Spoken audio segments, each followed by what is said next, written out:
So I want to take a few minutes to take you on a journey back in time, about 30 years ago, when my family moved into this community.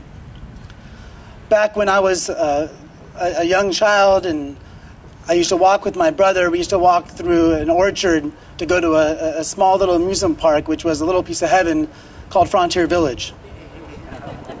And so some of you, I can hear some of you remember Frontier Village, and a lot has changed since then. Some for the better, some for the worse. But it's those early memories in this community that really impacted me and made me the person I am. I'd like to take you back to when I used to ride my bike around the neighborhood, trying to tag along with my brother and his friends. And when I used to play, we used to play football on the street or in the cul-de-sac where my father and my family still live. We used to play baseball in there, and we used a rubber ball, so when we'd hit the ball, it wouldn't break things.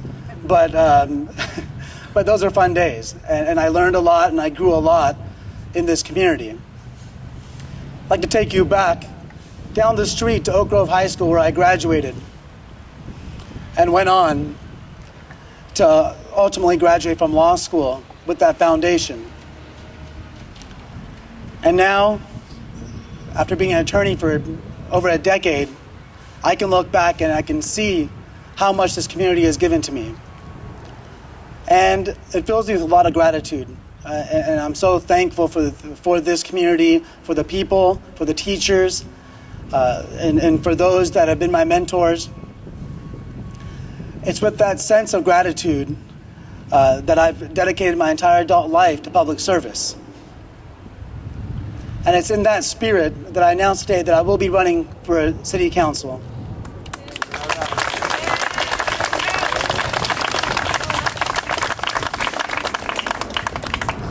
There are a lot of issues that are facing our community, facing this district and citywide and regionally as well. And there are going to be a lot of tough decisions to make over the next few years in particular. A lot of issues that I've heard over the past few months and years from neighbors in the area, in the district, in the communities, from Silverleaf to Edenville to Santa Teresa to Palmia.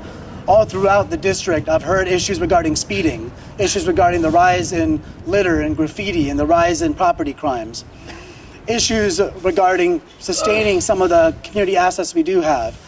We all know about the deficit the city's been facing and will continue to face. So how do we have these beautiful libraries and these beautiful fire stations coming up. How do we have the money to make sure that we are fully staffed and so that our community can benefit from the amenities that exist? And then, of course, we have the issue of vision, of where we're going to be in 5, 10, 20 years, of Coyote Valley, with our Edenville Technology Park. And those are all challenges that I look forward to tackling, but I know they're going to be difficult. The fact that I've been here for 3 decades, the fact that I've been practicing law for over 10 years, the fact that I've been engaged with the community for about a year and a half now, I've been on the Planning Commission, has taught me a lot about land use issues. Served on a variety of different boards of directors, and I've taught at the high school, undergraduate, and continue to teach at the law school level. Those are all experiences that give me the confidence to know that I can make the right decisions, that I can engage in those tough decisions and the challenges that are going to be facing us. But the reality is that all that is not enough. I cannot do this or even think about doing this without the community by my side. And we have to do it side by side.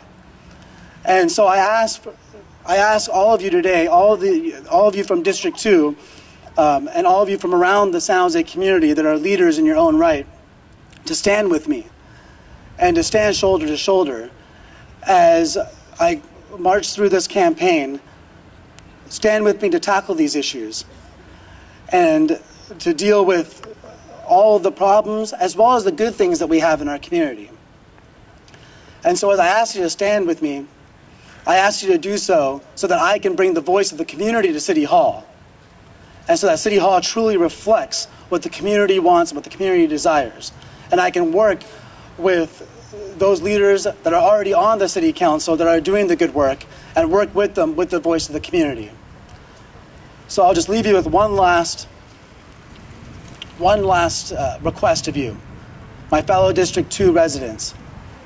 I want to ask you to take this next journey with me, this next journey in my life. And I want you to stand with me and walk with me. I want you to let me know what issues are out there. And I want to ask you to help me be a better representative for this district, so that if I'm fortunate enough to get a seat on the city council, it's not me there, but it's all of us.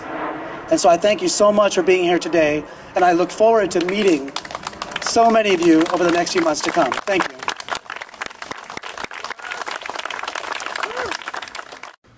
This is Kalra, and I'd appreciate your vote on June 3rd.